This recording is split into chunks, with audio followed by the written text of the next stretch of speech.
त्याचा कौल घेत आहोत आम्ही सध्या आम्ही नेवास्कर न्यूज तर्फे। तर सातत्याने आरोप असे होत आहेत की आताचे जे विद्यमान खासदार आहेत ते येत नाहीत किंवा त्यांचा संपर्क नाही किंवा त्यांनी काही कामं केलेली नाही, याबद्दल तुम्ही काय सांगू इच्छिता?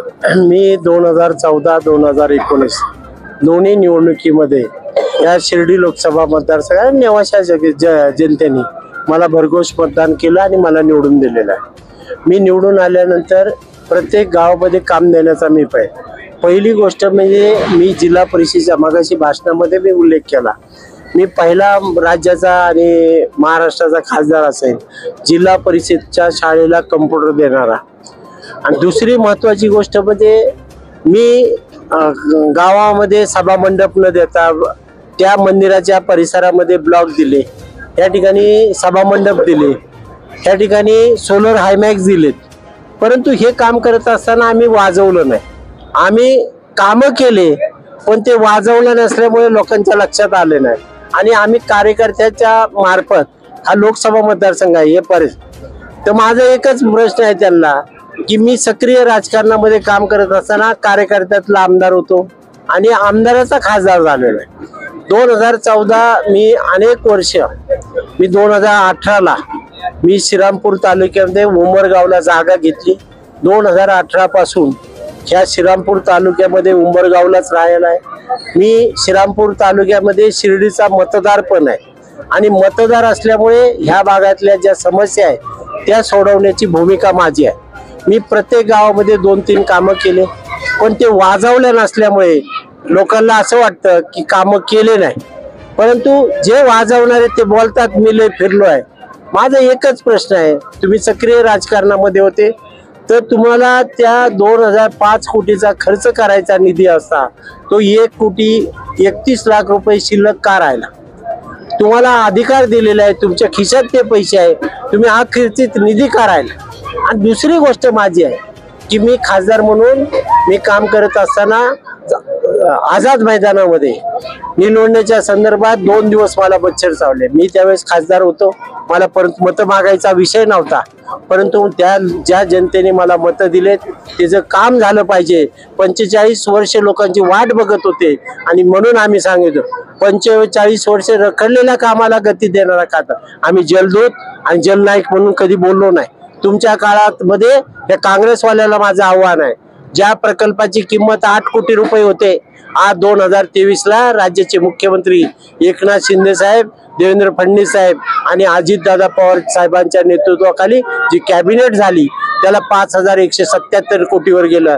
त्याचं पाप देखील तुम्ही स्वीकार केलं पाहिजे की या ठिकाणी हा प्रकल्प लेट झाला, त्याची जिम्मेदारी आमची आहे। आणि म्हणून आम्ही बोलत होतो रखडलेल्या कामाला गती दिली आणि 2014, 2019 आणि 2023 ह्या 10 वर्षाच्या काळामध्ये आम्ही शेतकऱ्याला जो पाणी आणण्याचा विषय होता आणि शेतकऱ्यामध्ये पाणी आणलं म्हणून 182 गावाला न्याय दिला। मी पहिला खासदार आहे की त्या ठिकाणी आझाद मैदानामध्ये 2 दिवस मच्छर चावले आणि त्याला मुख्यमंत्री देवेंद्र फडणवीस असतील, गिरीश महाजन असतील, सुधीर मुनगंटीवार असेल, त्यावेळेचे आमचे नेते उद्धव साहेबांनी एकनाथ शिंदे साहेब आणि रामदास कदमला देखील मुख्यमंत्र्यांकडे पाठवलं। म्हणून अनेक काम हँडल करताना ते मदत करण्याची भूमिका ही खासदार म्हणून केलेली आहे। म्हणून दाखवलं नाही तुमचे 1,31,00,000 रुपये बाकी आहे आणि तुम्हाला सभा मंडप देताना एक काम, या सभा मंडप देताना 2-2 लाखाचे सभा मंडप दिले, दर्शनी भागाला दिले। एक काम तरी दाखवा तुम्ही, मी तरी 10 कामं दाखवू शकतो ज्या खासदार निधीचा काय संबंध नाही। मी हायमॅक्स आपण इथं बघितले, नेवाशामध्ये बघितले असेल, 5-5 लाखाचे हायमॅक्स लावलेत आम्ही, त्या चौकाला उजेड व्हावा, त्या ठिकाणी आरोग्याच्या संदर्भात आम्ही सोलर कोल्ड स्टोरेज वापरले। आपण 10 कोटी रुपयाचे निधी आहे जे सोलर हायमॅक्स लावले, त्या ठिकाणी हजारो गावामध्ये लाईटचं बिल भरू शकत नाही, ग्रामपंचायत भरून, म्हणून आम्ही सोलर हायमॅक्स लावलेत, त्यामध्ये गावामध्ये उजेड झाला पाहिजे। मी पहिला खासदार आहे, आपण इथं पाहिलं तिथं कॅमेरे बसवण्याचं काम आहे, शहर सुशिक्षित झालं पाहिजे म्हणून आम्ही सुरक्षेच्या संदर्भात चौक असेल, त्या ठिकाणी व्यापारी असतील, त्या ठिकाणी शाळा असेल, मार्केट असेल, त्या ठिकाणी सुरक्षेसाठी पहिला खासदार म्हणून आपण काम केलं। खासदार निधीचे हे पैसे नाहीत, हायमॅक्स साठी पैसे नाहीत, हे सोलर कोल्ड स्टोरेज साठी पैसे नाही, ही आम्ही विशेष बाब म्हणून राज्याकडून मंजूर केलेले ते काम करण्याची भूमिका आहे. आणि म्हणून मला असं वाटतं त्यांनी जे काम केलं असेल त्यांच्यावर विचारलं पाहिजे. मी थकलेला नाही आणि मी ओरिजिनल आहे. माझे केस ओरिजिनल आहे, मूछ ओरिजिनल आहे, दिसायला ओरिजिनल आहे. मी 10 किलोमीटर चालू शकतो आणि मी थकत नाही आणि भांडायला कधी थांबत नाही. मी सरकार जरी असेल तर कांदा उत्पादक शेतकऱ्याला न्याय मिळावा म्हणून गांधीजीच्या पुतळ्यावर त्या ठिकाणी शासनाचं लक्ष वेधण्यासाठी मी स्वतः बसलो. आणि त्यामुळे अनेक अडचणीचं काम आहे. पहिला खासदार आहे या सडा गावामध्ये. ज्यावेळेस जायकवाडीला पाणी सोडत होते मी तिथं थांबून 4 फळ्या टाकल्या. हा पहिला शेतकऱ्यांच्या बाजूने पहिला आंदोलन. शेतकरी ज्यावेळेस फुलताम्यामध्ये शेतकरी संपावर गेले त्यावेळेस पोलिसांनी लाठीचार, पोलिसांनी ते उठवण्याचा प्रयत्न केला. पहिला खासदार आहे. रात्री माझ्याकडे ड्रायव्हर नव्हता, माझा बॉडीगार्ड नव्हता. मी स्वतः गाडी चालून फुलतांब्यामध्ये गावामध्ये गेलो आणि 300 पोलिसांना पळून लावलं. मी शेतकऱ्यांच्या संदर्भातला आहे. आमचं भांडण्याचं काम आहे आणि शेतकऱ्याला न्याय देण्याची भूमिका आहे. आणि म्हणून मला असं वाटतं तो थकलेला माणूस आहे आणि थकलेला माणूस संघर्ष करणारा माणूस पाहिजे आणि ओरिजिनल पाहिजे. मी काही साईबाबांची खोटी शपथ खाणार नाही, बाबांच्या प्रसादामध्ये पैसे करणार नाही साईबाबा. त्यामुळे उद्धव साहेबांनी सांगितलं हा गद्दार आहे, त्यामुळे आम्ही बोलत नाही. 19ला उद्धव साहेबच बोलले होते. आणि म्हणून आता सावकार कुठे झाला हा माझा प्रश्न आहे. न खर्च करणारा 31, तुम्ही प्रश्न विचारा त्याला की 1,31,00,000 शिल्लक का राहील. आणि म्हणून मला असं वाटतं आम्ही शेतकऱ्याला न्याय देण्याची भूमिका आहे. 2014ला 2019ला या मतदारसंघामध्ये मला निवडून दिलं. आम्हाला एक डोळ्याला आम्ही आनंद अश्रू दिला 182 गावाला. पण 2005चा जो काळा कायदा झाला आज ते त्यात थोरात साहेबांच्या नेतृत्वाखाली तो काळा कायदा झाला.